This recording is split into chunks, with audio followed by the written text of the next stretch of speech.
Voltar para a disciplina. Tema 4. A psicanálise, a Gestalt e a psicologia humanista. Visualizado. Descrição. A história da psicologia, os importantes autores e suas contribuições, as principais abordagens teóricas e sua aplicação nas diferentes áreas clínicas ou métodos terapêuticos. Propósito.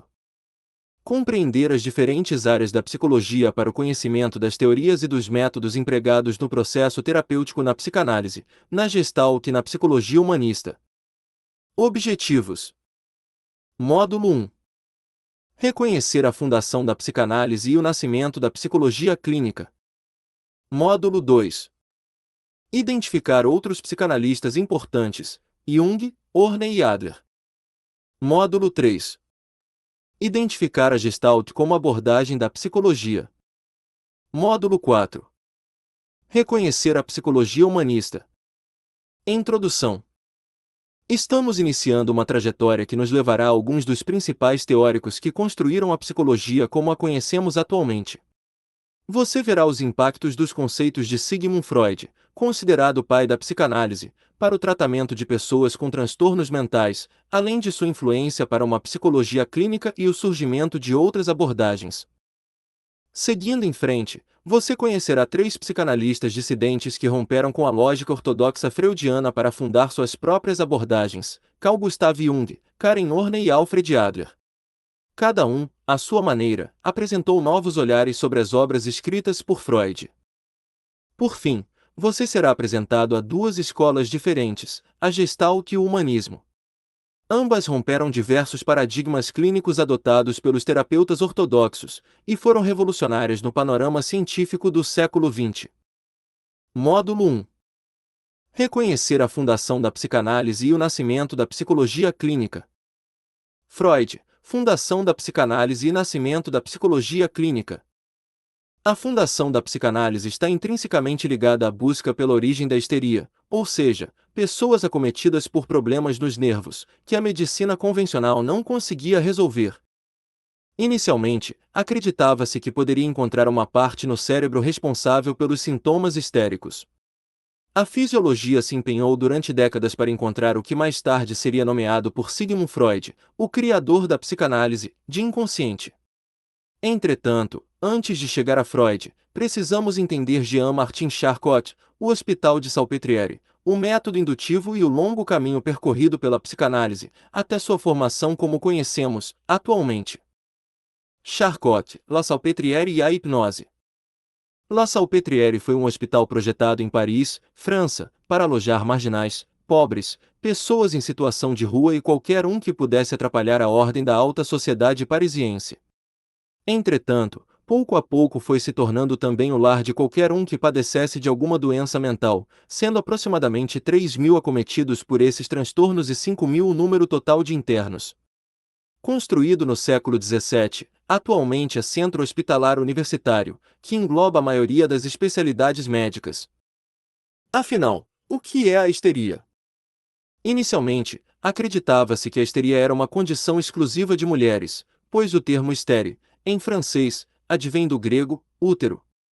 Entretanto, ao descobrir-se que a histeria vinha do cérebro e não do útero feminino, uma nova gama de contribuições médicas pôde ser dada ao tratamento dessa tão controversa doença dos nervos.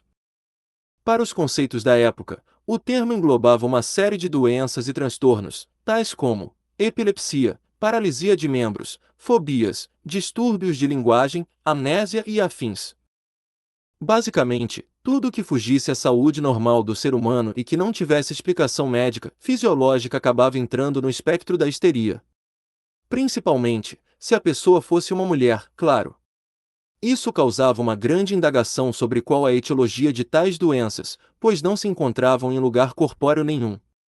O termo tornou-se até pejorativo, pois passaram a acreditar que tudo não passava de atuação para aquelas pessoas receberem atenção. Após estudar inúmeros casos de histeria, Charcot concluiu que a histeria era proveniente de um trauma. Não necessariamente lembrado em detalhes pela pessoa, pois poderia ter passado por um extenso período de latência, às vezes, remontando à infância. O médico passou a usar o recurso da hipnose, para tentar fazer com que, nesse estado indutivo, a pessoa lembrasse o que a teria afligido a ponto de ocasionar um sintoma em seu corpo. Uma lição clínica na Salpêtrière, de André Brouiller, 1887. Podemos dizer que o diferencial de Jean-Martin Charcot foi olhar humanamente para seus pacientes, em vez de só observar fisiologicamente e ignorar o sofrimento de todos aqueles internados de Salpêtrière. Sua técnica foi muito desacreditada por seus colegas de trabalho, pois para muitos aquilo não passava de encenação. Sigmund Freud. Médico formado na Universidade de Viena em 1881, especializou-se em psiquiatria e conseguiu uma bolsa de estudos em Paris, onde trabalhou e aprendeu com Charcot. A temporada em Paris foi fundamental para consolidar sua carreira no tratamento dos transtornos mentais. Em 1886, ao retornar a Viena, começou a clinicar em sua cidade natal e seu principal método até então era a sugestão hipnótica. Grande parte do advento da psicanálise é devida à trajetória pessoal de Freud. Sua história de vida está indubitavelmente mesclada com os conceitos psicanalíticos. Se não fossem suas experiências, muito provavelmente sua reflexão teórica não seria tão precisa. E era necessário um olhar aguçado e crítico para enxergar as comprovações de suas teses até mesmo nas expressões humanas mais sutis. Terapeuta, mas ao mesmo tempo paciente, esse é o termo que define Sigmund Freud. Em Viena, Freud fez a parceria que mudaria para sempre a história dos transtornos mentais e, sobretudo, da histeria. Joseph Breuer, médico e cientista, aliou-se a Freud e suas investigações, ainda sobre a etiologia da histeria.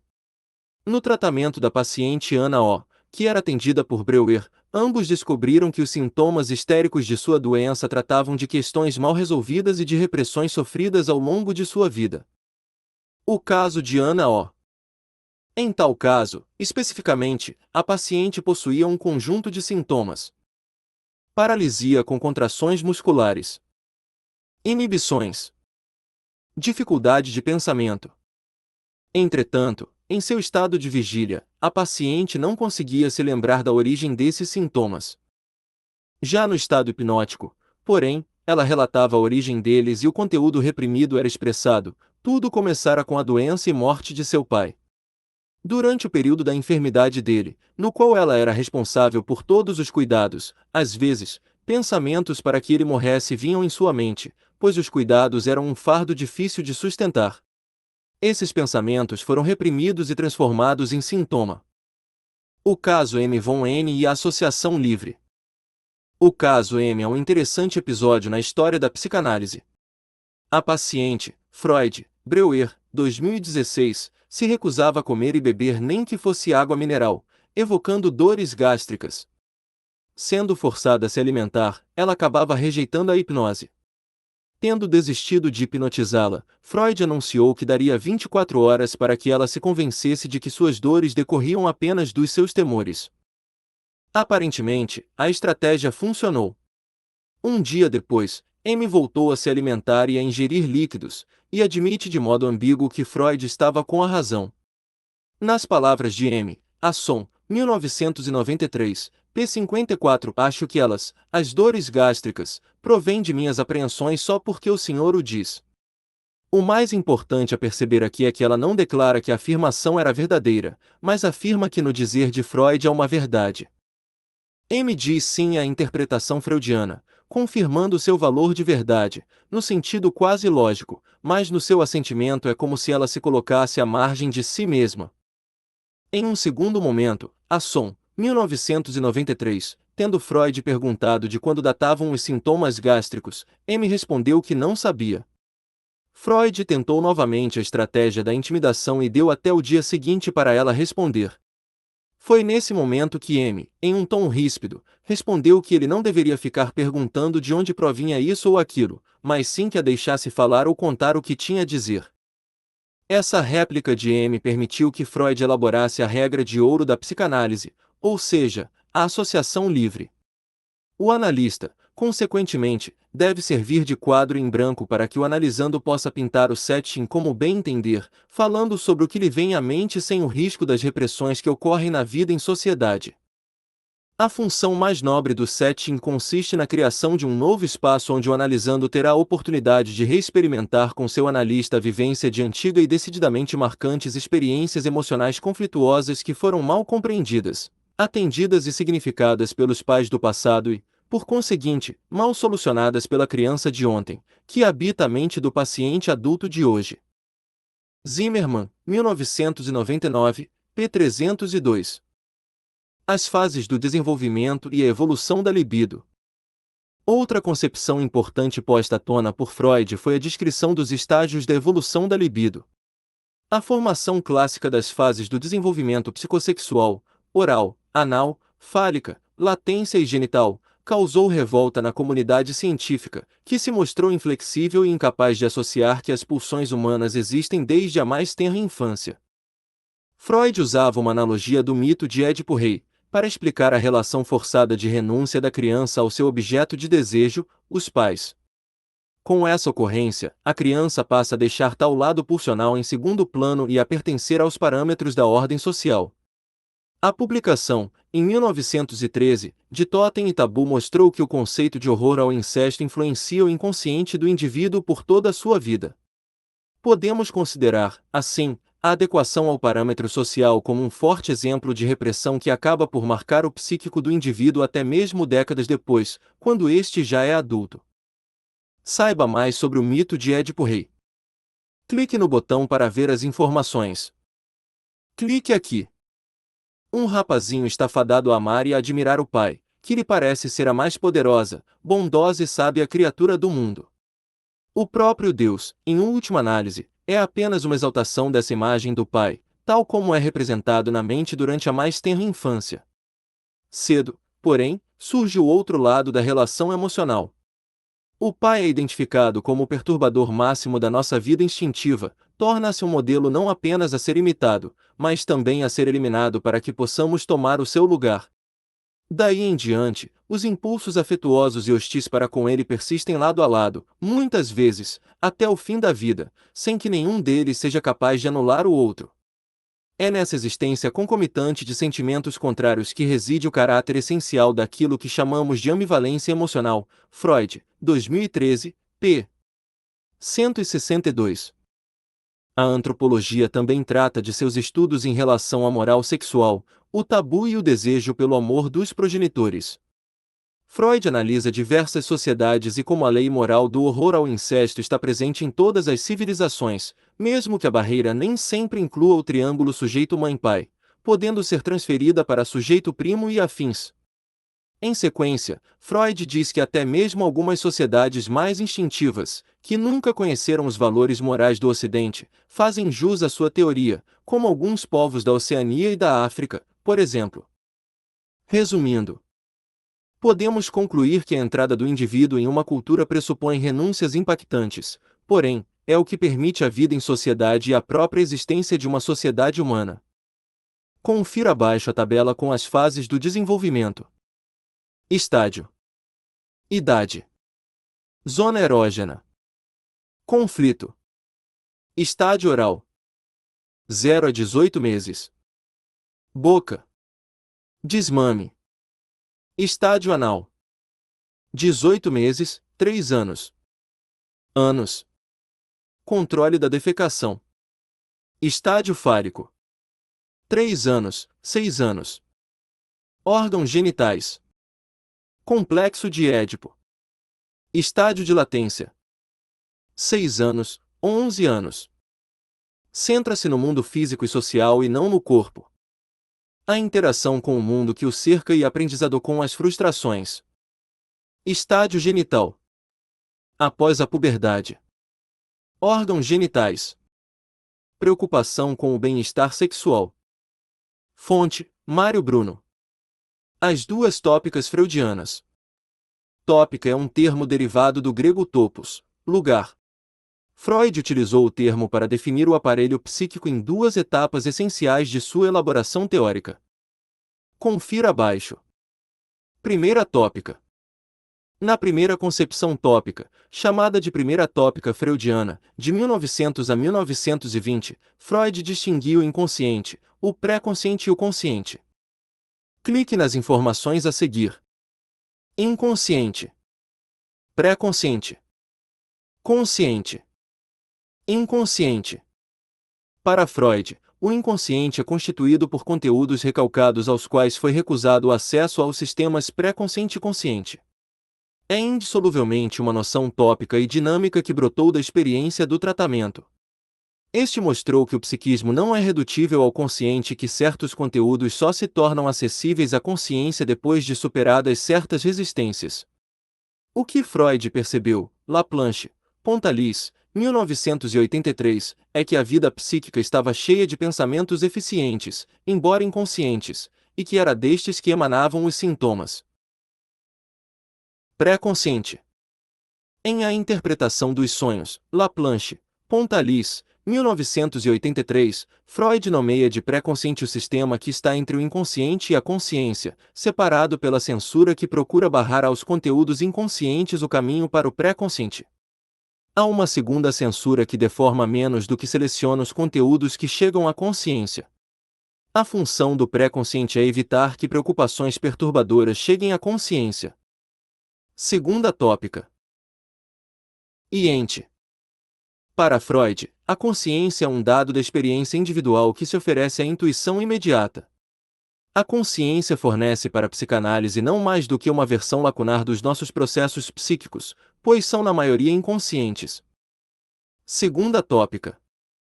Já na segunda tópica, de 1920 a 1939, Freud fez intervir três instâncias ou três lugares: id, isso, ego, eu, e superego, supereu. Clique nas informações a seguir. Id, isso. Superego, supereu. Ego, eu. Id, isso. A expressão é S, id, Freud foi buscar em Nietzsche e Grodeck, e passou a ocupar um lugar equivalente ao sistema inconsciente na primeira tópica. A principal diferença é que na segunda tópica, o ego e suas operações defensivas são inconscientes, sendo o id o que abrange os conteúdos precedentes abrangidos pelo inconsciente, mas não o conjunto do psiquismo inconsciente. Superego, supereu. O termo veriche, superego, põe em evidência uma instância que se separou do ego e parece dominá-lo. É uma parte do ego que se opõe a ele e o julga de maneira crítica. Essa noção, Laplanche, Pontalis, 1983, aparece na segunda tópica como uma instância que encarna uma lei e proíbe a sua transgressão. Ego, eu. O ego representa o polo defensivo da personalidade no conflito neurótico. Ele expõe mecanismos de defesa motivados pela percepção de afetos desagradáveis, sinais de angústia. Do ponto de vista da economia da libido, o ego surge como um fator de ligação dos processos psíquicos. Para a teoria psicanalítica, o ego aparece de duas maneiras diferentes: como aparelho que surge do contato do id com a realidade externa e como produto de identificações na formação, no âmago da pessoa, como objeto de amor investido pelo id. É o que percebemos no quadro a seguir. Id. Ego. Superego. Pulsional. Formado a partir do id. Herdeiro do complexo de Édipo. Regido pelo princípio do prazer. Regido pelo princípio da realidade. Regido pelo princípio do dever. Amoral. Moral, pragmático. Hipermoral. Fonte, Mário Bruno. As tópicas freudianas. Vamos aprofundar um pouco mais sobre a primeira e segunda tópicas de Freud.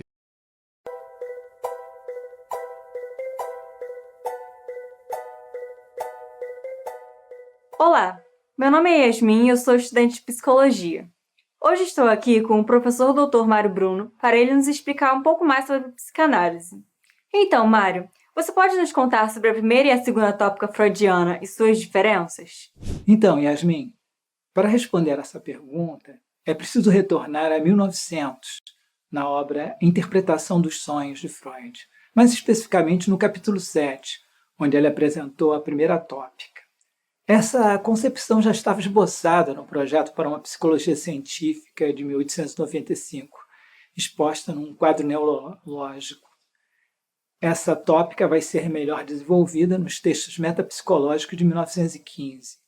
ele distingue 3 sistemas: inconsciente, pré-consciente e consciente, cada um com a sua função e o seu tipo de processo. No inconsciente estão os conteúdos recalcados, aos quais foram recusados o acesso ao sistema pré-consciente e consciente. Já o pré-consciente é a instância que qualifica o que escapa da consciência, sem ser inconsciente no sentido estrito. E o consciente, por fim, é o que recebe as informações do mundo exterior e as provenientes do interior, isto é, as sensações que se inscrevem na série prazer-desprazer e as revivescências da memória. A segunda tópica, consequentemente, é apresentada por Freud em 1920, a partir da sua obra Além do Princípio do Prazer, na qual Freud apresenta uma mudança acerca do que constitui as defesas inconscientes. A nova tópica apresenta 3 distinções: id, ego e superego. Agora vamos tentar compreender separadamente os 3. O id, primeiramente, se constitui como um reservatório da energia psíquica da libido. É totalmente inconsciente, sendo irracional e impulsivo, procurando o prazer de forma alheia à realidade e à moral. O ego, por sua vez, é o representante da realidade e do mundo externo, sendo que ele parcialmente é inconsciente. Procura satisfazer as exigências do id e do superego, o que constitui-se como uma tarefa difícil de conseguir. Já o superego é a interiorização das autoridades e das regras, constituído por ideias morais, procura através do ego controlar o id e reprime qualquer infração à moralidade. Espero que tenhamos esclarecido alguns pontos sobre essa questão e até a próxima.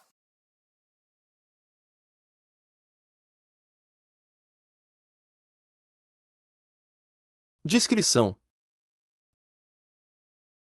Módulo 2. Identificar outros psicanalistas importantes: Jung, Orney e Adler. Carl Gustav Jung. Carl Gustav Jung, de 1875 a 1961, foi um psiquiatra e terapeuta suíço, inicialmente conhecido como o mais promissor discípulo de Freud e a quem o pai da psicanálise desejava deixar seu legado em mãos. Em 1907, Jung visitou Sigmund Freud em Viena e a aliança entre os dois começou incluindo uma viagem aos Estados Unidos em 1909 para levar a psicanálise às Américas e para fundar a Associação Psicanalítica Internacional, da qual Jung foi presidente. Entretanto, após diversos anos de parceria, a colaboração de ambos começou a romper por divergências extremas quanto ao caráter da libido. Freud ligava a libido à sexualidade humana. Jung enxergava na libido a energia corpórea como um todo. A ruptura definitiva entre os dois ocorreu em 1912, quando Jung publicou seus livros Psicologia do Inconsciente e Transformações e Símbolos da Libido. Com essa dissidência, Jung criou sua própria abordagem, a psicologia analítica. Vamos conhecer alguns dos principais conceitos dessa teoria. Para Jung, uma concepção plena da personalidade humana, Hall, Norby, 2020, fornece respostas para 3 séries de questões. Clique nas informações a seguir. Questão estrutural. Questão dinâmica. Questão desenvolvimentista. Questão estrutural. Quais os constituintes que compõem a estrutura da personalidade e de que modos esses componentes interagem uns com os outros? Questão dinâmica. Quais as fontes de energia que ativam a personalidade e de que modo essa energia se distribui pelos diversos componentes? Questão desenvolvimentista. Como se origina a personalidade e que mudanças nela ocorrem ao longo da existência do indivíduo? Personalidade e sua estrutura na psicologia analítica. A psique. De acordo com Jung, a psicologia não é biologia nem fisiologia, mas um conhecimento da psique. A psique é a personalidade como um todo, e, como um todo, é composta de sistemas e níveis interatuantes. São eles, a consciência, o inconsciente pessoal e o inconsciente coletivo. Veja abaixo cada um deles. Consciência. A consciência aparece cedo na vida e cresce diariamente por força da aplicação das 4 funções mentais: pensamento, sentimento, sensação e intuição. Fora essas 4 funções, existem as atitudes que orientam a mente consciente em relação ao mundo externo ou interno, atitude extrovertida e atitude introvertida. Existe também o processo por meio do qual o indivíduo busca conhecer tão completamente quanto possível a si mesmo. Jung denomina esse processo de individuação. É denominado de ego a organização da mente consciente composta de percepções conscientes, recordações, pensamentos e sentimentos. O ego é seletivo e filtra as experiências que temos, a maioria não se torna consciente. O ego fornece identidade de continuidade em vista de seleção e de eliminação do material psíquico. Nesse sentido, a individuação e o ego estão intimamente interligados. Fora isso, pelo caráter seletivo do ego, lembranças e percepções que provoquem angústia estão sujeitas a não se tornar conscientes. Inconsciente pessoal. Nada do que foi experimentado desaparece da psique, fica armazenado no que Jung denominou de inconsciente pessoal. Um nível da psique contíguo ao ego. Nesse receptáculo, ficam todas as atividades ou conteúdos que não se harmonizam com a individuação ou função consciente. Os conteúdos do inconsciente pessoal têm fácil acesso à consciência, quando surge tal necessidade. Sobre inconsciente pessoal, é importante entender sobre complexos. Confira. Complexos. Jung denominou de complexos a reunião dos conteúdos para formar um aglomerado ou constelação. Ele chegou à primeira comprovação da existência dos complexos com o teste de associação das palavras. Eles formam quase uma personalidade separada na personalidade total, são autônomos e possuem uma força propulsora própria. Certos complexos podem ser compreendidos em um jargão atual como manias. A maioria dos complexos tem a ver de modo acentuado com a condição neurótica do paciente. Influenciado por Freud, Jung considerava que os complexos têm origem nas experiências traumáticas da primeira infância. Inconsciente coletivo. O conceito de inconsciente coletivo foi a parte da pesquisa de Jung que mais o projetou no mundo científico. Desde 1860, a psicologia científica havia surgido como disciplina independente da filosofia e da fisiologia e os estudos sobre o inconsciente, em psicologia, já haviam sido iniciados por Freud na década de 1890. A consciência e o inconsciente eram tidos como originados da experiência. Por outro lado, Jung, rompendo com os determinismos relativos à mente, demonstrou que a evolução e a hereditariedade dão linhas de ação para a psique. Nesse sentido, a descoberta do inconsciente coletivo foi um marco decisivo para a história da psicologia.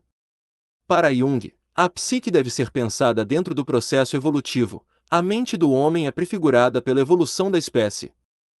Por isso, nos últimos 40 anos, Jung se dedicou ao estudo dos arquétipos, escrevendo sobre eles. Veja. Arquétipos. Existem tantos arquétipos quanto situações típicas na vida. Uma repetição infinita gravou essas experiências em nossa constituição psíquica, não sob a forma de imagens saturadas de conteúdos, mas somente como formas sem conteúdo. Alguns arquétipos têm enorme importância na formação de nossa personalidade e de nosso comportamento, são eles, persona, sombra, anima e animus, e o self. Os arquétipos são universais, todos herdamos as imagens arquetípicas básicas. Persona. Refere-se ao que é esperado socialmente do indivíduo e como este deseja ser visto pelo outro. É a máscara social utilizada em público para impor uma imagem agradável de nós mesmos. Ainda que o sujeito diga que não possui nenhuma máscara ou persona, somos obrigados a adotá-las nas diferentes esferas da vida, seja na vida profissional ou até mesmo familiar, representando diferentes papéis. O resultado de uma persona inflada é a sobreposição de uma vida pautada no parecer em vez de ser. Sombra. É o arquétipo que se desenvolve em oposição à persona. Nós o escondemos em relação aos outros, mas também a nós mesmos. É também tudo o que se encontra no inconsciente, manifestando-se, muitas vezes, de forma instintiva e emocional, no qual atribuímos ao outro nossos defeitos como mecanismo de defesa para, assim, não encarar as falhas que residem em nossa sombra. Anima animus. Para Jung, temos uma minoria de características do sexo oposto que habita nosso psiquismo, mesmo que seja na forma de um ideal ao qual desejamos. Ou seja, em toda mulher há a imagem de um homem ideal e em todo homem há a imagem de uma mulher ideal. Tais arquétipos vão se reproduzindo ao longo da vida em diferentes objetos, e muitas vezes, podem ser fonte de decepção, tendo em vista que são meras projeções e não necessariamente a realidade concreta. Self é o principal arquétipo descrito pelo teórico, é o símbolo da ordem.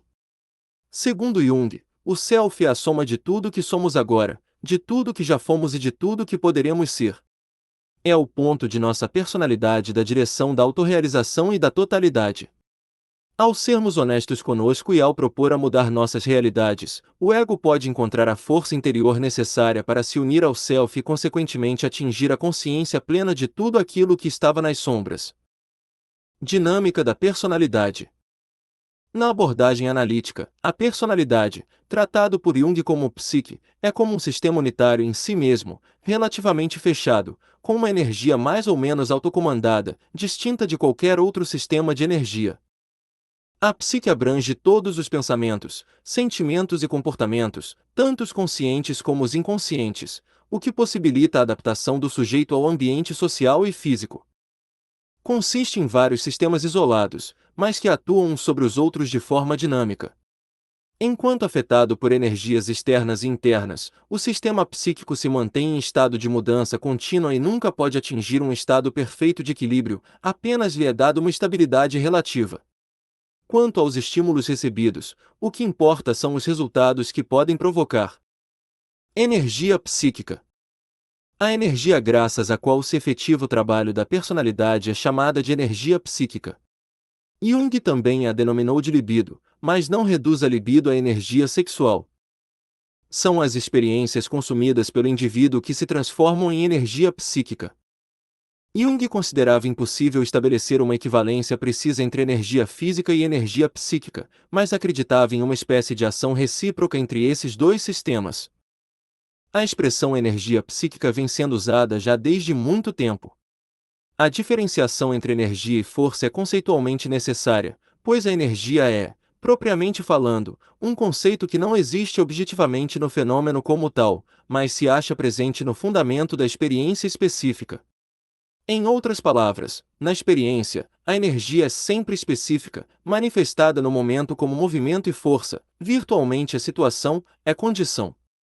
Quando em ato, a energia psíquica se manifesta nos fenômenos dinâmicos da alma, tais como as tendências, os desvios, o querer, os afetos, a atuação, a produção de trabalho etc., que são justamente forças psíquicas. Jung, 2002, p. 12. Valores psíquicos. O valor é uma medida da quantidade de energia consagrada a um elemento psíquico particular, ou seja, são avaliações de quantidade energética, energia psíquica. Como exemplo, podemos citar a beleza e o poder, enquanto elementos psíquicos. Determinada pessoa pode atribuir alto, ou baixo, valor em relação a esses elementos, sendo possível comparar nossos valores psíquicos com os outros. Importante destacar que, como elemento na dinâmica da personalidade, envolve tanto aspectos conscientes quanto inconscientes. A psicodinâmica diz respeito ao estudo da distribuição da energia pelas estruturas da psique e a transferência da energia de uma estrutura para outra. Em termos junguianos, a psicodinâmica vale-se de dois princípios extraídos da física, o princípio de equivalência e o princípio de entropia. Clique nas informações a seguir. Princípio de equivalência. Princípio de entropia. Princípio de equivalência. De acordo com o princípio de equivalência, não há perda de energia na psique. Segundo a primeira lei da termodinâmica, ou lei da conservação de energia, Jung afirma que se uma quantidade de energia desaparecer de um determinado elemento psíquico, igual quantidade de energia aparecerá em outro elemento psíquico. Princípio de entropia. De acordo com Jung, o princípio de equivalência descreve o intercâmbio de energia no interior de um sistema, mas não explica a direção em que a energia flui. Na física, a direção para a qual a energia flui é explicada pela segunda lei da termodinâmica, ou princípio de entropia. Em termos da psique, a distribuição da energia visa a obtenção de equilíbrio em todas as estruturas. Jung, 2002, p. 58-59. Desenvolvimento da personalidade. Tendo como alicerce a sua vasta experiência clínica, Jung apresentou conceitos básicos referentes ao desenvolvimento da personalidade. Vejamos um pouco sobre isso. Individuação. No início da vida, o indivíduo começa em um estado de totalidade indiferenciada. O desenvolvimento o conduz a uma personalidade diferenciada, unificada e equilibrada, embora essas metas raramente sejam atingidas por completo. De qualquer modo, a meta é sempre atingir maior individuação que se diferencie dos outros e se diferencie dentro de si mesmo, indo de uma estrutura mais simples em direção a uma estrutura cada vez mais complexa. Plenamente individualizado, o ego passa a captar de modo mais tênue e mais profundo o significado dos fenômenos objetivos. Transcendência e integração. A integração da personalidade é um dos temas dominantes na psicologia junguiana. A integração é a individuação de todos os aspectos da personalidade. Porém, não pode ser pensada sem levarmos em consideração a função transcendente. Esta é dotada da capacidade de unir todas as tendências contrárias da personalidade e de trabalhar para que se atinja a meta da totalidade. Sendo assim, a função transcendente é um instrumento da realização da unidade ou arquétipo do self. Ela é a produção e desdobramento da totalidade potencial original. Karen Horney.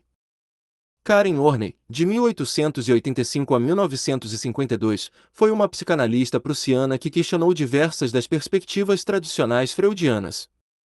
Inicialmente, Horney e suas ideias se alinhavam à perspectiva psicanalista ortodoxa, entretanto, a teórica levava em consideração os fatores sociais, que considerava tão importantes quanto as experiências infantis. Segundo Karen, a psicanálise deveria ir além das fases do desenvolvimento e considerar as influências culturais na formação da personalidade. Em sua teoria, o ser humano não é orientado apenas pelo princípio do prazer, mas também por dois outros princípios, a segurança e a satisfação. Para ela, as neuroses resultam das tentativas de nos encontrar em meio à sociedade. E a soma de todas as primeiras experiências do ser humano faz emergir sua personalidade. No início da vida, portanto, todos temos potenciais, mas precisamos de um ambiente adequado para desenvolvê-los. A base primária do desenvolvimento pode ser saudável ou neurótica, depende da influência cultural e ambiental. Uma mudança de ênfase teve lugar no conceito psicanalítico de neurose. Originalmente, o interesse centralizava-se no quadro sintomático dramático. Atualmente dá-se conta cada vez mais de que a real fonte dessas desordens psíquicas repousa em distúrbios do caráter. As mentes abertas à importância de implicações culturais, elas apontam para a questão sobre se e em que medida as neuroses são moldadas por processos culturais, essencialmente da mesma maneira que a formação do caráter normal é determinada por essas influências. E, caso isso seja verdadeiro, o quanto tal conceito necessitaria de certas modificações na visão freudiana sobre a relação entre cultura e neurose. Horney, 2007. Sendo assim, caso não se tenha tal ambiente de potencialidades, as influências adversas externas podem admitir neuroses. Duas das mais primitivas dessas influências são a inabilidade e a má vontade dos pais de oferecer amor às crianças, por causa de suas próprias neuroses. Um ambiente com pais autoritários, negligentes, superprotetores e afins, faz com que os filhos desenvolvam um sentimento de hostilidade básica. Entretanto, tal hostilidade não é expressa pela raiva, mas sim pela repressão de seus sentimentos, levando em consideração uma insegurança que se manifesta ao longo da vida. Uma psicanálise feminista. Outro aspecto importante de sua carreira é que por vezes ela é incluída como parte de um movimento neopsicanalítico, que questiona a importância que Freud atribui ao pênis e discorda sobre as diferenças entre o sexo biológico da forma como Sigmund propôs. A partir de uma perspectiva da psicologia feminista, a autora enfatiza que as diferenças entre homens e mulheres são culturais e não meramente biológicas. Na contramão do enaltecimento fálico, Horney afirma que os homens, com a incapacidade de engravidar e dar à luz, tentam, como forma de compensação, se voltar para avanços em trabalhos externos. Na obra Gender and Envy, Gênero e Inveja, da autora Nancy Burke, Horney fala sobre a obviedade do enaltecimento fálico que ocorre no meio psicanalítico, dizendo que isso se deve à sua criação ter sido feita por um homem. Pois, mesmo que Sigmund Freud fosse um gênio, ele ainda assim continuava sendo homem, e seu trabalho foi perpetuado, na época, majoritariamente por outros homens, detentores da erudição. Alfred Adler. Alfred Adler, de 1870 a 1937, psicanalista austríaco, fez parte do primeiro círculo psicanalítico da história, tendo sido convidado pelo próprio Freud para fazer parte, mesmo sendo 14 anos mais jovem do que o pai da psicanálise. Tais reuniões começaram em 1902 e serviram posteriormente para delinear todas as diversas sociedades psicanalíticas que surgiriam ao redor do mundo.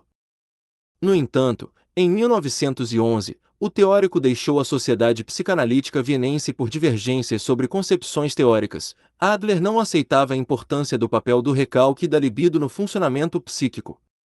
Sua ruptura com Freud não ocorreu de maneira amigável, sobretudo, por Adler acrescentar novas ideias ao meio psicanalítico e criar sua própria teoria, chamada psicologia individual. Tal separação foi a primeira cisão importante do movimento psicanalítico. Fundou um grupo chamado Sociedade para a Pesquisa Psicanalítica Livre. Sua teoria conciliava a influência do ambiente social com o consciente. Um dos pilares de sua pesquisa era sobre autoestima e como esta se desenvolve perante o mundo. Para ele, sentir-se inferior é uma experiência humana universal, pois relaciona-se com a infância. Segundo o autor, crianças sempre se sentem inferiores por estarem rodeadas de pessoas mais fortes e que obtêm poder sobre elas. Esse sentimento pode acompanhar o sujeito pelo resto da vida. Como estudo de caso, Adler utilizou a história de Theodore Roosevelt, que era um jovem acanhado e doente até a adolescência e que, depois, passando por intensas transformações, chegou a ser o presidente mais jovem dos Estados Unidos, em 1901. O self criativo e a psicoterapia. Adler desenvolve o conceito de poder criativo do self. O teórico austríaco propôs que, apesar da hereditariedade da experiência, o ser humano faz sua própria personalidade lapidando o material bruto que lhe foi dado biologicamente e ambientalmente, em um processo de criação de si. Tal criação ocorre dentro e fora do setting terapêutico, onde o terapeuta deve conduzir o paciente a perceber seu estilo de vida e a orientá-lo e reeducá-lo para uma melhor situação na vida real, sem conflitar dolorosamente qualquer aspecto inconsciente. Por fim, um aspecto revolucionário do método de Adler é que a relação entre terapeuta e paciente passou a ser igualitária, face a face e empática. Esse fator influenciou uma série de teóricos, como por exemplo Karen Horney, Abraham Maslow, Carl Rogers e muitos outros. Uma outra psicanálise. Quais os principais conceitos psicanalíticos posteriores romperam com o pensamento de Freud?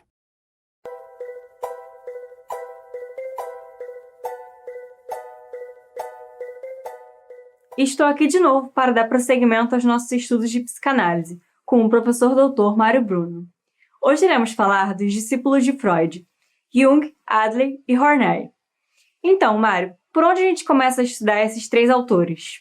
Primeiramente, eu quero começar com o trabalho de Carl Gustav Jung, que foi um psiquiatra e terapeuta suíço, inicialmente conhecido como o mais promissor discípulo de Freud e a quem o pai da psicanálise desejava deixar seu legado em mãos. Entretanto, após diversos anos de parceria, a colaboração de ambos começou a romper por divergências extremas quanto ao que consideravam ser o caráter da libido. Enquanto Freud ligava essa concepção de um mundo intrínseco à sexualidade humana, Jung enxergava na libido a energia corpórea como um todo. A ruptura entre os dois se deu de vez em 1912. Com essa dissidência, ele criou sua própria abordagem, a psicologia analítica. A obra de Jung é muito vasta e não teria como explicá-la por completo aqui. Entretanto, vou citar alguns dos seus conceitos mais importantes, sendo eles o inconsciente coletivo e os arquétipos. O inconsciente coletivo, segundo Jung, constitui-se por materiais que foram herdados. Para ele, a psique deve ser pensada dentro do processo evolutivo, pois a mente do homem é prefigurada pela evolução da espécie. Isso nos leva a outro ponto, que são os arquétipos, conjunto de imagens primordiais originadas de uma repetição progressiva de uma mesma experiência durante muitas gerações, armazenando-se assim no inconsciente coletivo. Agora que já temos uma noção sobre o que foi Jung, vamos passar para a obra do austríaco Alfred Adler. Bom, o Adler também teve uma dissidência com o Freud, rompeu com a Sociedade Psicanalítica de Viena e fundou sua própria abordagem, a qual chamou de psicologia individual. Sua teoria conciliava a influência do ambiente social com o consciente. Um dos pilares de sua pesquisa era sobre a autoestima e como esta se desenvolve perante ao mundo. Para ele, sentir-se inferior é uma experiência humana universal, pois se relaciona com a infância e, segundo o autor, crianças sempre se sentem inferiores por estarem rodeadas de pessoas mais fortes e que obtêm poder sobre elas. E esse sentimento pode acompanhar o sujeito pelo resto da vida. E agora, para finalizar, eu gostaria de falar um pouco sobre a psicanalista e feminista Karen Horney. Então, a Karen Horney foi na contramão de muitos aspectos psicanalíticos vigentes, sobretudo ao enaltecimento fálico proposto por Freud e seus seguidores. Ela afirmava que Freud, mesmo sendo um gênio, ainda assim continuava um homem, e que o enaltecimento fálico que ocorre em sua obra se deve a esse fato. Na sua teoria, ela afirmava também que a diferença entre homens e mulheres são simplesmente culturais e que os homens, com a incapacidade de engravidar e de dar luz, tentam, como forma de compensação, se voltar para avanços em trabalhos externos. E espero ter contribuído para o seu aprendizado e até a próxima.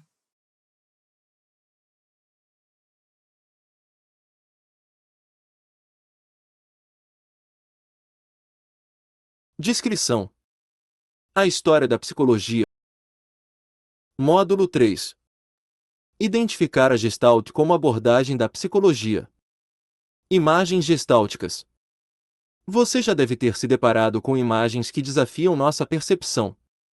Neste módulo, vamos compreender as diferentes percepções com as quais a nossa mente é capaz de lidar. Para entender melhor, confira as imagens abaixo. Vaso de Rubin. O vaso de Rubin é um dos mais conhecidos exemplos de Gestalt. Nele, pode-se ver tanto uma taça quanto dois rostos de perfil se encarando. Cubo de Necker. O cubo de Necker demonstra as diferentes formas com as quais tais linhas formam um cubo, tanto com proeminência para o lado esquerdo e abaixo quanto para o direito e acima. Elefante da Gestalt. Nesta ilustração, é possível ver o elefante formado por cabeças humanas. Gestaltismo. O conceito de Gestalt surgiu como uma reação ao associacionismo. Para compreender melhor, entretanto, é importante que antes saibamos o significado do termo. A famosa frase que define os gestálticos é: o todo é mais que a soma das partes. Gestalt é um termo alemão que não tem uma exata tradução em português. O correspondente mais próximo em nossa língua seria forma ou configuração. Essa teoria defende que as experiências devem ser consideradas mais em sua totalidade do que em acontecimentos separados. A Gestalt terapia, entretanto, é diferente da Gestalt. Veja: Gestalt terapia utiliza as artes como recurso terapêutico. Gestalt utilizado em diversas áreas, como as artes visuais. Surgida na sociedade alemã e tendo Fritz Perls como principal teórico, a Gestalt-terapia tem como foco o aqui e agora, sobrepondo-se a abordagens que focavam no passado e destacando a responsabilidade de si mesmo na atual experiência individual. É um modo de psicoterapia que não se concentra na doença, mas em gerar mais saúde mental a partir das potencialidades que todo indivíduo possui. Tem grande diálogo com teorias humanistas, que exploram as potências individuais como meio de atingir a autorrealização. Além disso, a abordagem foca no conceito de percepção como chave para a compreensão da atual experiência individual. Outro dos principais conceitos dessa abordagem é o de insight, ou seja, o indivíduo obtém uma reestruturação súbita em seu campo perceptual e, a partir disso, pode-se compreender melhor e, consequentemente, mudar o que não se encontra em ressonância com o resto de sua vida. É a apreensão verdadeira de uma coisa, livre dos conteúdos que podem deturpar as percepções do ser sobre as coisas em sua volta e sobre si mesmo. A percepção e a boa forma. Os gestaltistas estavam preocupados em compreender quais eram os processos psicológicos envolvidos na percepção. Ou, como cada sujeito tem uma forma diferente de perceber a realidade. A percepção, portanto, é o ponto de partida e um dos temas centrais dessa teoria. Isso fez com que houvesse um embate com o movimento comportamentalista, pois para a Gestalt existe um processo entre o estímulo e a resposta do indivíduo. Esse processo é a própria percepção, que se mostra única para cada ser humano. É importante, portanto, saber o que o sujeito percebe e como o percebe. Nem o paciente nem o terapeuta estão limitados pelo que o paciente diz e pensa, ambos podem agora levar em consideração o que ele faz. O que ele faz fornece indícios para o que pensa, assim como o que ele pensa fornece indícios para o que faz ou gostaria de fazer. Ele próprio saberá o que significa seus atos, suas fantasias, suas representações, se nos limitarmos a chamar sua atenção. Ele mesmo fornecerá suas próprias interpretações. Peros, 1988, p. 30. Outro fator importante do movimento gestáltico é a concepção de pregnância das formas, ou lei da boa forma. Tal aspecto diz que sempre enxergamos a composição visual geral das coisas antes de nos aprofundarmos nos detalhes. O ser humano, em sua busca por autorrealização, está sempre procurando encontrar a boa forma em seu psiquismo e trajetória pessoal. Esse é um dos motivos que nos mantém em uma incessante busca por nós mesmos. Usando como analogia um exemplo de obras de arte, quando observamos inicialmente um quadro, não vemos linhas, pontos ou pinceladas isoladas, mas um conjunto completo. E é disso que se trata a experiência gestáltica. Tarde de domingo na ilha de Grande Jatte, França, de 1884 a 1886. Para entender melhor esse método terapêutico ao qual chamamos de gestalterapia, é necessário conhecer suas origens filosóficas. Discorreremos a seguir sobre todo o contexto que mesclou a filosofia gestáltica com a psicologia. As origens filosóficas. Tendo uma origem que remete de forma contrária aos estudos de Hume, no século XVIII, o associacionismo pretendia encontrar elementos constituintes. Uma conduta, por exemplo, pode ser considerada como composta por elementos existentes em si mesmos que se associam, formando os conjuntos aditivos que caracterizam a experiência. O confronto com esse modo de pensar teve início com o filósofo Locke, mas em 1890, com Ehrenfels, com um trabalho sobre a qualidade das formas, Gestaltualitatem, ganhou uma nova configuração. Com esse trabalho, Ehrenfels pretendia mostrar que existem características da experiência que não podem ser explicadas pelas propriedades das sensações consideradas como elementos constituintes. O que Ehrenfels procura mostrar, Garcia Rosa, 1974, é que tanto o ponto de vista fisiológico quanto o ponto de vista psicológico não podem ser explicados pela associação dos elementos constituintes. Exemplo. Uma melodia pode ser transposta para outro tom e tocada por outro instrumento e continua sendo a mesma melodia mesmo tendo todos os seus elementos alterados. A adição de unidades isoladas não explica isso. A conclusão a partir de Ehrenfels é que as melodias são formas. Isso serviu de base para os estudos de Wertheimer, Kohler e Kafka.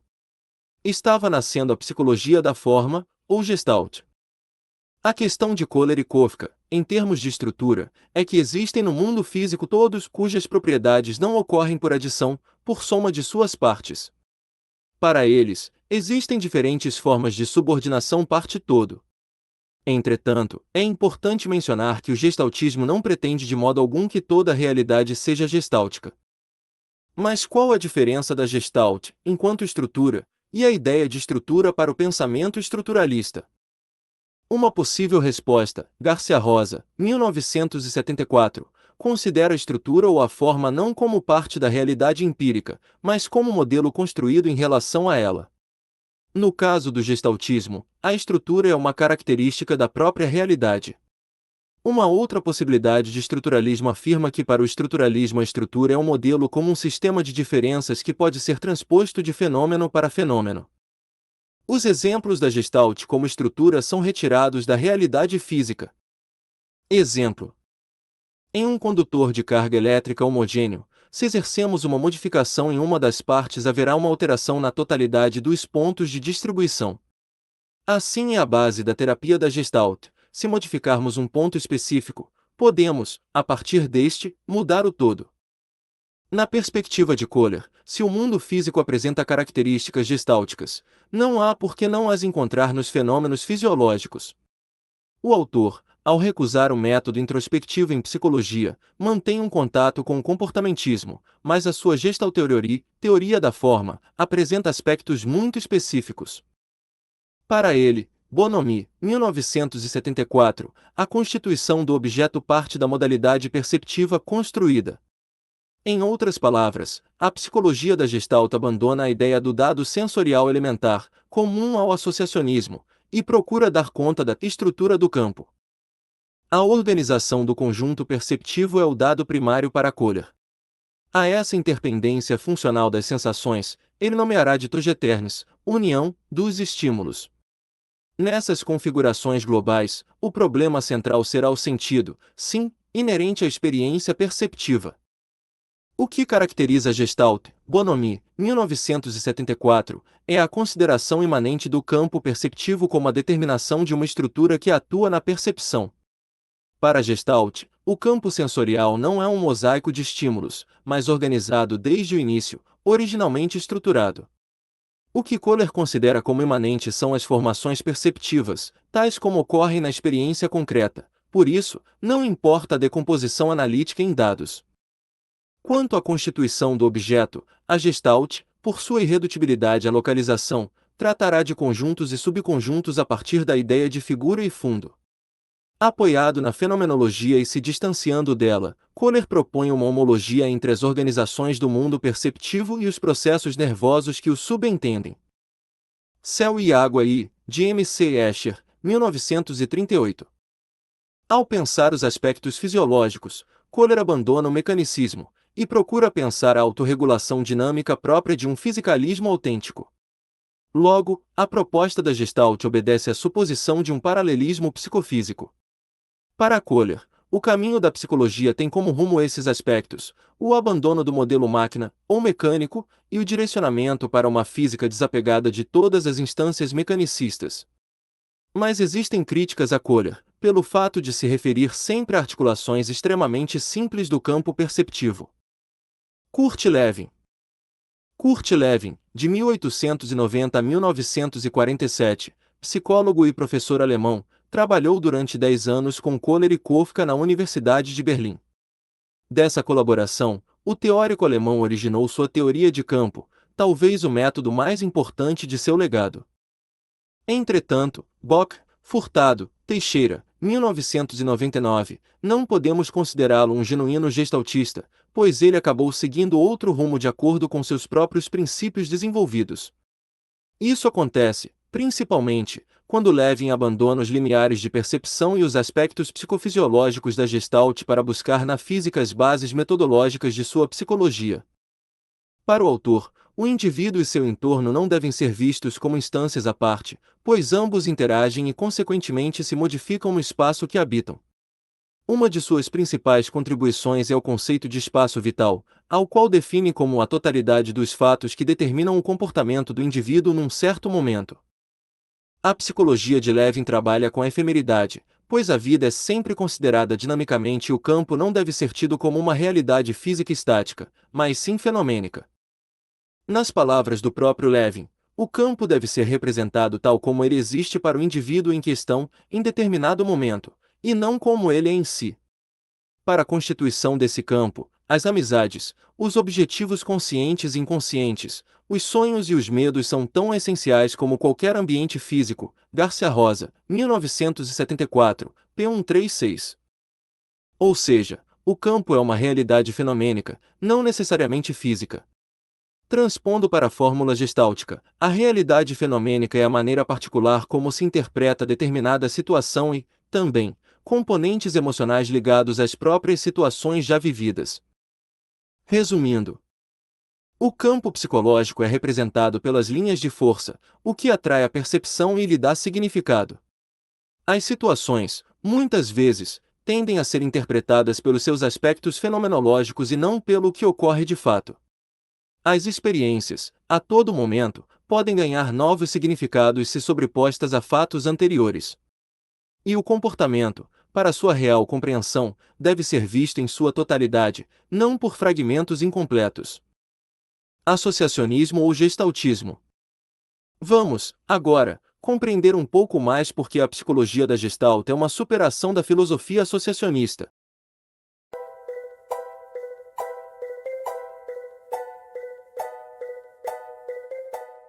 Olá, meu nome é Yasmin Porto e eu sou estudante de Psicologia. Estaremos falando sobre Gestalt, com o professor doutor Mário Bruno.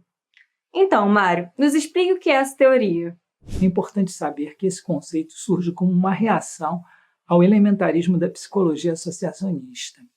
Em linhas gerais, a Gestalt tem como diferencial pensar a experiência através do todo, e o associacionismo pensava a experiência a partir dos dados individuais. Existe uma famosa frase que define os gestaltistas, que é: o todo é mais do que a soma das partes. Para compreender ainda melhor, vamos à etimologia da palavra. Gestalt é um termo alemão que não tem exata tradução em português. O correspondente mais próximo em nossa língua seria ou configuração ou forma, pois esta teoria defende que as experiências devem ser consideradas mais em sua totalidade do que em acontecimentos separados. A Gestalt terapia, entretanto, é diferente da Gestalt, pois este termo é utilizado em diversas áreas, tais como artes visuais, enquanto que a Gestalt terapia pode utilizar das artes como recurso terapêutico. Sendo assim, o que é a Gestalt terapia? Bom, a Gestalt terapia surgiu na sociedade alemã e tem Fritz Perls como o principal teórico. Ela tem como foco o aqui e o agora, sobrepondo as abordagens que focavam no passado e destacando a responsabilidade de si mesmo na atual experiência individual. É um modo de psicoterapia que não se concentra na doença, mas sim em gerar mais saúde mental, a partir das potencialidades que todo indivíduo possui. Além disso, a abordagem foca no conceito de percepção como chave para a compreensão da atual experiência individual. Vamos partir de um exemplo para tornar mais concreta essa explicação. Uma melodia pode ser passada para um outro tom e tocada com outro instrumento, e isso não faz com que ela seja uma outra melodia. Portanto, é o todo que a define. As unidades observadas isoladamente não explicam isso. Bom, espero ter contribuído para seu aprendizado e até a próxima.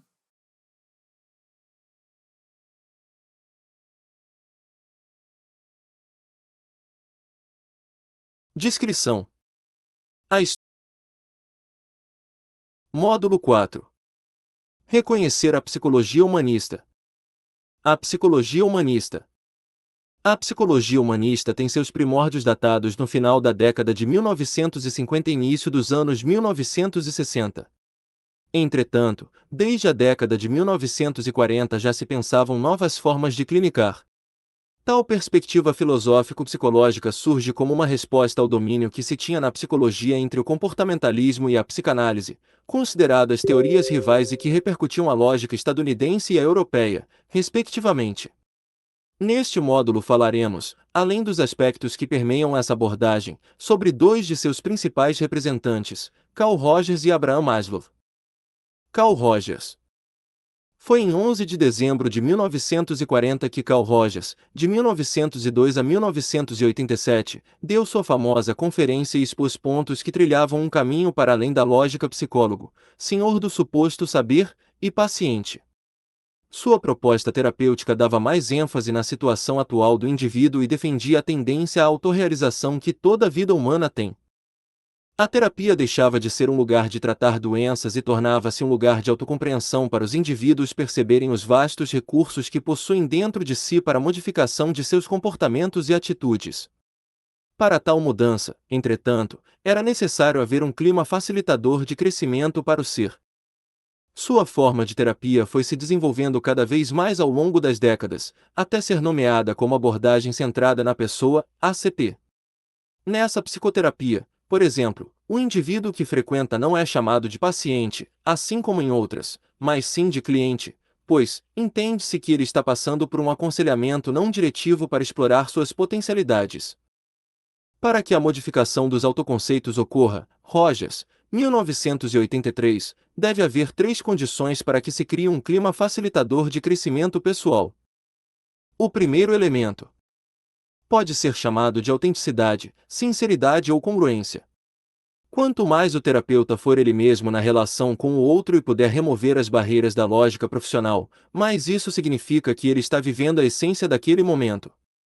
O terapeuta se faz transparente para o cliente. E, do mesmo modo, o que o cliente vive pode se tornar consciente e ser vivido na relação terapeuta-cliente, e assim comunicado se for de seu desejo. Tudo isso demonstra uma correspondência que se dá em um nível profundo, influenciando a consciência do cliente. Rogers, 1983, p. 39. Aceitação incondicional. Isto ocorre quando o terapeuta tem uma atitude positiva e aceitadora em relação ao que quer que o cliente seja naquele momento. Quando a postura terapêutica se demonstra dessa forma, a possibilidade de ocorrer uma mudança positiva é maior. Nesse aspecto, é importante que o cliente expresse qualquer sentimento que esteja sentindo: ressentimento, raiva, medo, orgulho, amor, etc. O terapeuta deve ter uma consideração integral e não condicional pelo cliente. Rogers, 1983, p. 39. Compreensão empática. Para que isto ocorra é necessário que o terapeuta tenha uma escuta sensível e ativa ao que chega até a ele. Quando está em sua melhor forma, o terapeuta pode entrar tão profundamente no mundo interno do paciente que se torna capaz de esclarecer não só o significado daquilo que o cliente está consciente, como também do que se encontra abaixo do nível de consciência. Rogers, 1983, p. 39.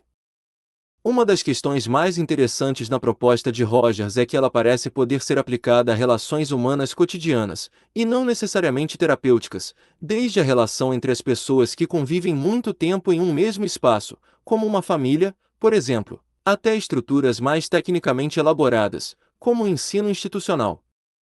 É nesse sentido que encontra a aprendizagem centrada no aluno ou, como é chamada comumente, a tendência pedagógica chamada liberal renovadora não diretiva. Claramente inspirada no pensamento de Rogers, será a base para a escola nova, que influenciará tanto o ensino no Brasil a partir dos anos 1930. Mas por que Rogers teria essa influência em tantas áreas, além da psicologia? Resposta: talvez a resposta esteja em uma de suas famosas obras, Tornar-se Pessoa, e no que ele apresenta como sua aprendizagem pessoal ao longo de sua vida como terapeuta. Essa aprendizagem pessoal, longe de ser apresentada como receita, mostra a base que sustenta toda a sua teoria. Clique no botão abaixo para ler algumas reflexões importantes de Rogers. Clique no botão para ver as informações. Leia aqui. Rogers, 1997, p. 19, 25, afirma: na minha relação com as pessoas, descobri que não ajuda, a longo prazo, agir como se eu fosse alguma coisa que não sou. Descobri que sou mais eficaz quando posso ouvir a mim mesmo, aceitando-me, e assim posso ser eu mesmo.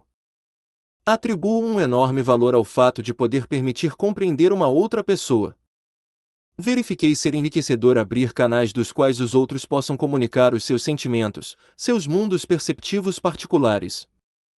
É sempre altamente enriquecedor aceitar outra pessoa. Quanto mais aberto estou às realidades em mim e nos outros, menos me vejo procurando, a todo custo, remediar as coisas. E conclui: não posso fazer mais nada do que tentar viver segundo minha própria interpretação da presente significação de minha existência, e tentar dar aos outros a permissão e a liberdade de desenvolverem a sua própria liberdade interior para que possam atingir uma interpretação significativa de sua própria existência. Rogers, 1997, p. 32. Abraham Maslow. Abraham Maslow, de 1908 a 1970, também conhecido como o pai da psicologia humanista, foi, sobretudo, um estudioso e observador aficionado pelo comportamento humano. Filho de pais imigrantes judeus, Maslow nasceu no Brooklyn e sofreu discriminação durante diversos momentos de sua vida. Isso o fez, talvez como uma força motriz, tentar entender o ser humano e devotar-se aos livros e às bibliotecas. Inicialmente, estudava direito, mas posteriormente assumiu sua paixão pela psicologia, até obter seu PhD em 1934 e começar a lecionar em 1937. Mesmo Maslow sendo um pesquisador exímio e docente notável, a pouca afinidade com tais teorias vigentes tendiam a levá-lo a um isolamento profissional e intelectual. Seus artigos, por consequência, não encontravam ressonância para publicação na maior parte das revistas técnicas de psicologia. Entretanto, foi no final da década de 1950 que Maslow decidiu fundar sua própria revista de psicologia humanista. Afinal, o que seria o humanismo? Indo na contramão dos saberes psicanalíticos, que coloca a satisfação das pulsões como aspecto central da teoria, e dos comportamentalistas, que procuram satisfazer as necessidades fisiológicas do ser humano, o humanismo trata de descobrir os propósitos do indivíduo na busca de sua autorrealização. Em suma, a filosofia humanista se expressa através da fidelidade consigo mesmo, para descobrir quem realmente somos e para, a partir disso, trabalhar nossa psique. Para a melhor compreensão de como seria a autorrealização humana por essa perspectiva, é necessário observar a esquematização criada por Maslow, de uma pirâmide de necessidades humanas, também conhecida como pirâmide de Maslow ou hierarquia de necessidades de Maslow. Diagrama da hierarquia das necessidades de Maslow. O homem criativo não é o homem comum ao qual se acrescentou algo, o homem criativo é o homem comum do qual nada se tirou. Maslow Apud Predebon, 1998, p. 34. O existencialismo é um humanismo. Um dos aspectos mais importantes do humanismo é a aliança dessa teoria à filosofia existencialista. Terapeuticamente, fez-se a junção das duas linhas teóricas e criou-se a terapia existencial humanista. Tal fato pode ser ilustrado pelo célebre livro do autor Jean-Paul Sartre, que, em 1946, publicou a obra O Existencialismo é um Humanismo. Tais teorias se complementam em um viés psicoterápico devido à forma como enxergam o ser humano, sempre digno de se autorrealizar por meio de suas possibilidades de liberdade. A clássica frase de Sartre, "O ser humano está condenado a ser livre", dimensiona os aspectos que tal liberdade, sempre atrelada a uma responsabilidade de si, trazem ao indivíduo, que se depara com a angústia de ser livre perante as possibilidades que o permeiam. Para Sartre, Ferreira, 2010, p. 79, o homem é o que se faz por si próprio, ou seja, o homem nada mais é do que seus atos. O homem primeiro existe e se projeta conscientemente no futuro. Consequentemente, outro conceito-chave para tal abordagem é que a existência precede a essência, portanto, quem molda a essência de nossas vidas somos nós, fato que se atrela ao conceito de caminhar sempre para a autorrealização defendida pelo humanismo. Somos passíveis de encontrar a nós mesmos e só posteriormente de nos definir, pois somos e sempre seremos aquilo que fizermos de nós mesmos. É necessário ir um pouco mais fundo nessa afirmação de Sartre e perceber seu impacto frente ao pensamento comumente aceito acerca da existência humana. Clique no botão abaixo para ler uma reflexão importante de Sartre sobre esse assunto. Clique no botão para ver as informações. Leia aqui. O existencialismo ateu, que eu represento, é mais coerente que a visão teísta de mundo. Afirma que, se Deus não existe, há pelo menos um ser no qual a existência precede a essência, um ser que existe antes de poder ser definido por qualquer conceito. Este ser é o homem, ou, como diz Heidegger, a realidade humana. O que significa, aqui, dizer que a existência precede a essência? Significa que, em primeira instância, o homem existe, encontra a si mesmo, surge no mundo e só posteriormente se define. O homem, tal como o existencialista o concebe, só não é passível de uma definição porque, de início, não é nada, só posteriormente será alguma coisa e será aquilo que ele fizer de si mesmo. Assim, não existe natureza humana, já que não existe um Deus para concebê-la. O homem é tão somente, não apenas como ele se concebe, mas também como ele se quer, como ele se concebe após a existência, como ele se quer após esse impulso para a existência. O homem nada mais é do que aquilo que ele faz de si mesmo, é esse o primeiro princípio do existencialismo. Sartre, 1970, p. 10.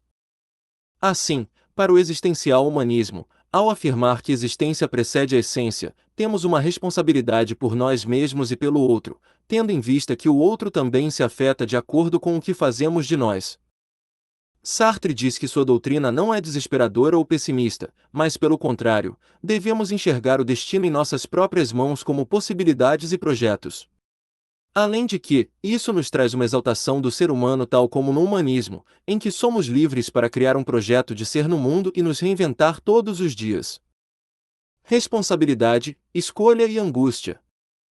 No existencial humanismo, há também três noções fundamentais, as de responsabilidade, escolha e angústia. Esses aspectos se relacionam entre si e são indissociáveis. Escolher algo é, ao mesmo tempo, escolher o valor daquilo que foi escolhido. Por isso, a responsabilidade abrange toda a humanidade. Dessa forma, o existencialismo humanista afirma que o homem está condicionado a uma persistente angústia. Ferreira, 2010, p. 79. Consequentemente, qualquer ato, por menor que seja, é uma renúncia. A responsabilidade mediante as ações humanas, ao fazer jus à lógica sartriana, independe de um Deus ou de uma força superior.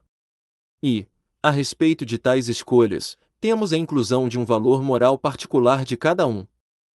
Por fim, as ações de um ser humano repercutem em todos e não só a ele isoladamente.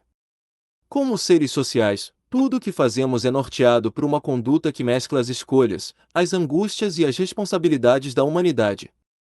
O ser humano se compromete com o que quer ser e também com o que quer que seja o seu meio. A psicologia humanista. Vamos.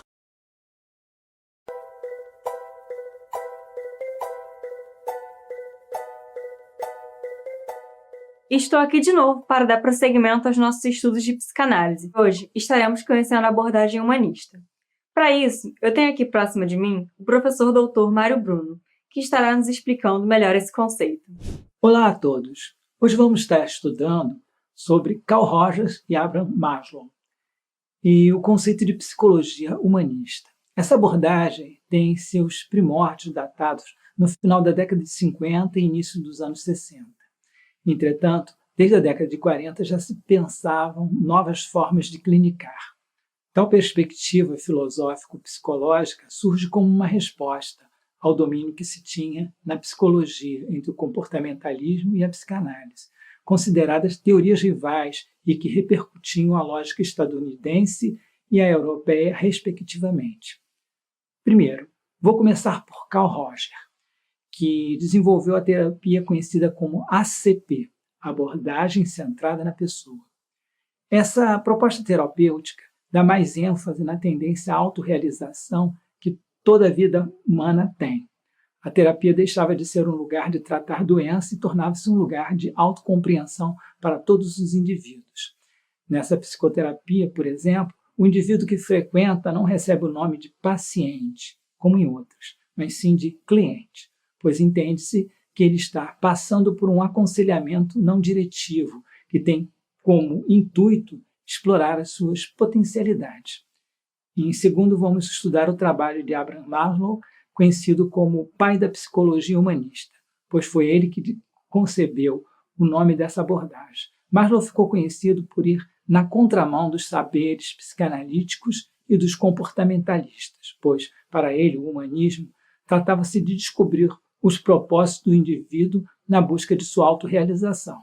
Em suma, a filosofia humanista se expressa através da fidelidade consigo mesmo para descobrir quem realmente somos e para, a partir disso, trabalhar nossa psique.